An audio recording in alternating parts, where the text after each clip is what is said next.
একটি পরিচ্ছন্ন মাটির উঠোন আর মালা তুলসীতলায় জল দিচ্ছে। হারুন তার ছেঁড়া জাল মেরামত করছে। আজ এত সকাল সকাল উঠলে যে? কাল রাতে তো ঝড় বৃষ্টির জন্য ভালো করে ঘুমোতেও পারোনি। শরীরটা ঠিক আছে তো? আরে শরীর ঠিক না থেকে যাবে কোথায়? নদীর সন্তান আমরা, ঝড় বৃষ্টি আমাদের সয়ে গেছে। তাছাড়া আজ ভোরের আকাশটা দেখলি কি পরিষ্কার!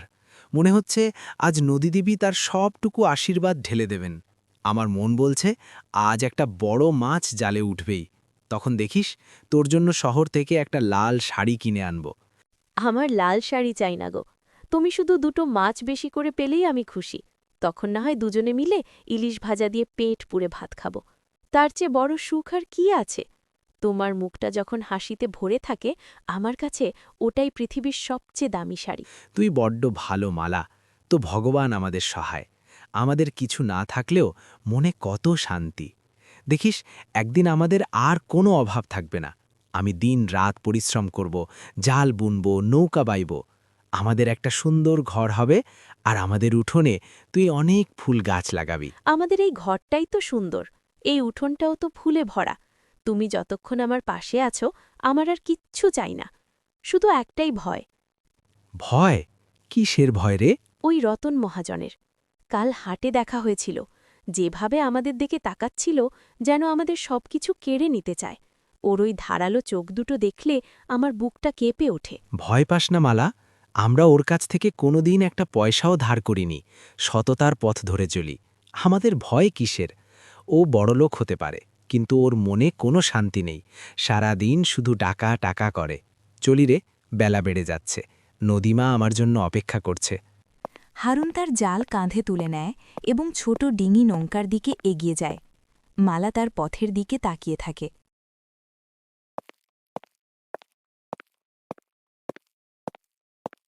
প্রকৃতি কখনো কখনো মানুষের ধৈর্যের কঠিন পরীক্ষা নেয়।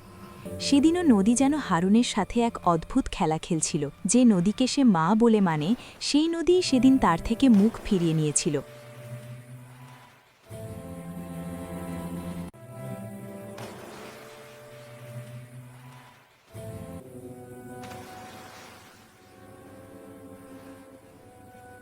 হারুনের ক্লান্তি বাড়ছিল, আর পেটের খিদে বাড়ছিল তার হতাশার সাথে সাথে। হে নদীমা, আজ এমন করছো কেন?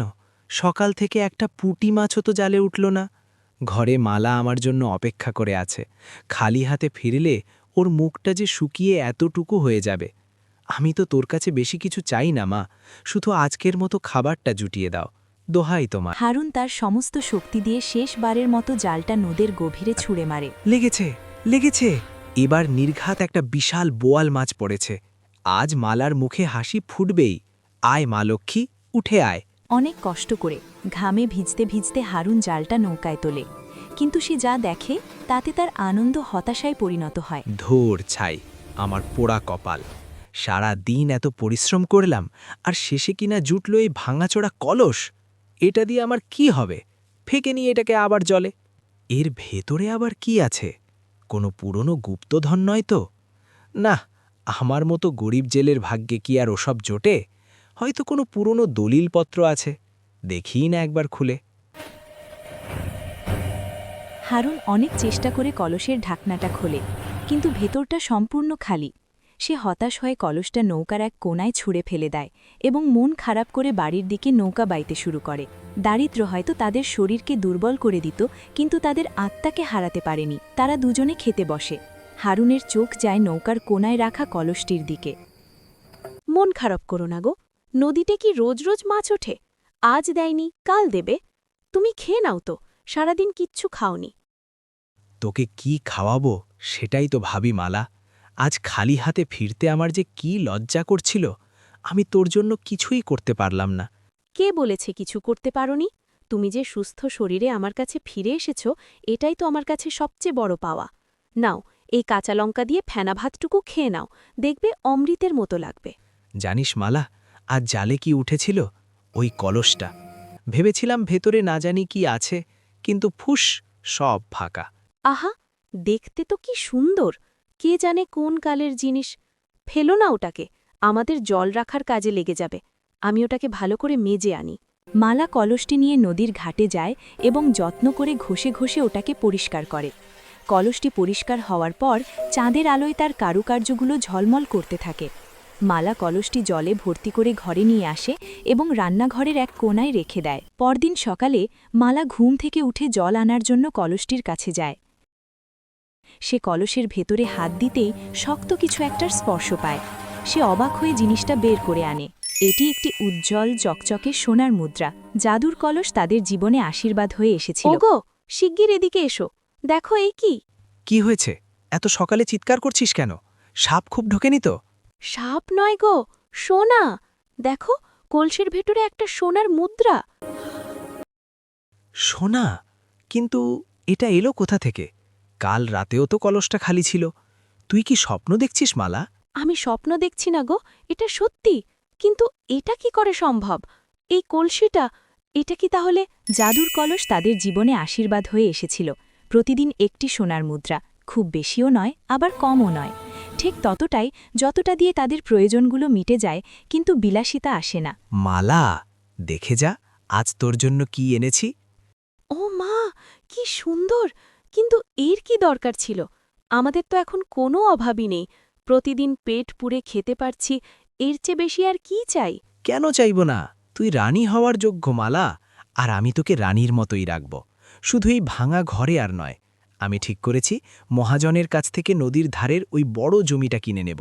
সেখানে আমরা একটা পাকা বাড়ি বানাব। পাকা বাড়ি? অত টাকা আমরা কোথায় পাব? কলসি তো আমাদের প্রতিদিন মাত্র একটাই মুদ্রা দেয়, ওই দিয়ে কোনো মতে সংসার চলে। বাড়ি বানানোর স্বপ্ন দেখা কি আমাদের ঠিক হচ্ছে? কেন ঠিক হবে না? আজ একটা মুদ্রা দেয়, কাল হয়তো 10টা দেবে। আর না দিলেই বা কি? আমি মহাজনের সাথে কথা বলেছি, সেই জমিটা আমাদের কাছে বাকিতেই বিক্রি করতে রাজি আছে। বলেছে আমরা ধীরে ধীরে টাকা শোধ করে দিলেই হবে। রতন মহাজন, সে এত সহজেই রাজি হয়ে গেল? লোকটা তো বিনা লাভে এক পাও চলে না।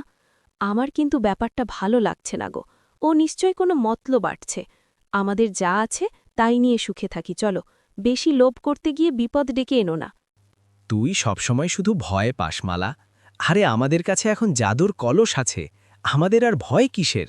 আমি মহাজনকে কথা দিয়ে ফেলেছি, কালই আমরা জমির দলিলে সই করব। এই তো, খুব ভালো কাজ করলে হারুন। নিজের এক টুকরো জমি থাকার মতো শান্তি আর কিছুতে নেই। তা হঠাৎ করে হাতে এত টাকা পয়সা এলো দেখছি। নদীতে কি আজকাল সোনার মাছ উঠছে নাকি? আজ্ঞে না মহাজন, ও পূর্বপুরুষদের কিছু জমানো টাকা ছিল, তাই দিয়ে। আরে আমার কাছে লুকাচ্ছিস কেন ভাই? আমি তো সব জানি। তোর ওই জাদুর কলসের কথা এখন গ্রামের সবাই জানে। না না, সবাই জানে কি করে? আমরা তো কাউকে বলিনি। তুই তো ভাই রাতারাতি রাজা হয়ে গেলি। আরে লক্ষ্মীর আগমন কি চাপা থাকে? তা ভালোই হয়েছে, কিন্তু একটা কথা মাথায় রাখিস হারুন, এই কলস এ তো এক বিশাল সুযোগ, কিন্তু তুই এর ঠিকমতো ব্যবহার করতে পারছিস না। মানে? মানে প্রতিদিন একটা সোনার মুদ্রা, এ তো ভিক্ষার মতো। যে জিনিস তোকে এত কিছু দিতে পারে তার কাছ থেকে তুই শুধু খুচরো নিচ্ছিস। আরে তুই তো বোকা। এই কলসের ভেতরে নিশ্চয়ই আরও অনেক বড় কোনো রহস্য লুকিয়ে আছে। হয়তো এর ভেতরে হাজার হাজার মুদ্রা আছে, আর তুই বোকার মতো শুধু একটার জন্য অপেক্ষা করছিস। আরে ও তো ওপর থেকে দেয়, ভেতরে কি আছে সেটা তো দেখতে হবে। আমার কথা শোন, এই কলসটাকে ভেঙে ফেল। দেখবি এর পেট থেকে সোনার ঝর্ণা বেরিয়ে আসবে। তখন তুই হবি এই সূর্যপুরের সবচেয়ে ধনী মানুষ, আমার চেয়েও বড়। মালা এই পরিবর্তনে সুখী ছিল, সে ভগবানকে ধন্যবাদ জানাত। কিন্তু হারুনের মনে ধীরে ধীরে এক নতুন ইচ্ছার জন্ম হচ্ছিল। প্রয়োজনের সীমানা পেরিয়ে সে এখন স্বপ্নের দিকে তাকাতে শুরু করেছিল। লোভ যখন মানুষের বিবেককে গ্রাস করে, তখন সে ভালো মন্দের তফাৎ ভুলে যায়। হারুনের অবস্থাও তাই হয়েছিল। কি করছো তুমি এটা? দোহাই তোমার, ওটাকে নামিয়ে রাখো। ও আমাদের লক্ষ্মী, ওকে আঘাত করো না। চুপ কর মালা, তুই বুঝবি না, আমরা আর গরিব থাকব না। এই কলসের ভেতরে আমাদের ভাগ্য লুকিয়ে আছে, আজ আমি সেই ভাগ্যকে বের করবই। আমাদের ভাগ্য তো খুব ভালোই আছে, আমাদের কোনো অভাব নেই, মনে শান্তি আছে। আর কি চাও তুমি? কেন তুমি মহাজনের কথায় ভুলছ? ও আমাদের সর্বনাশ করতে চায়। ও আমাদের ভালো চায়, তুই বুঝছিস না? আমরা রাজা হতে পারি মালা, রাজা। আর তুই হবি রানী, আর তার জন্য এই কলসটাকে ভাঙতেই হবে। আমার রানী হওয়ার দরকার নেই, আমি আমার এই শান্ত সুখের জীবনটাকেই ভালোবাসি। তুমি যদি এই কলসিটাকে ভাঙো, তাহলে তুমি শুধু একটা মাটির পাত্র ভাঙবে না, তুমি আমার বিশ্বাসকে ভাঙবে, আমাদের সুখকে ভাঙবে।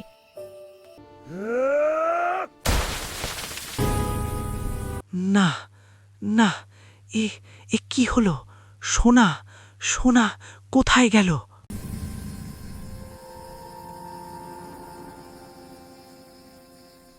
আমি বলেছিলাম, আমি তোমাকে বারণ করেছিলাম, তুমি আমাদের সর্বনাশ করে দিলে।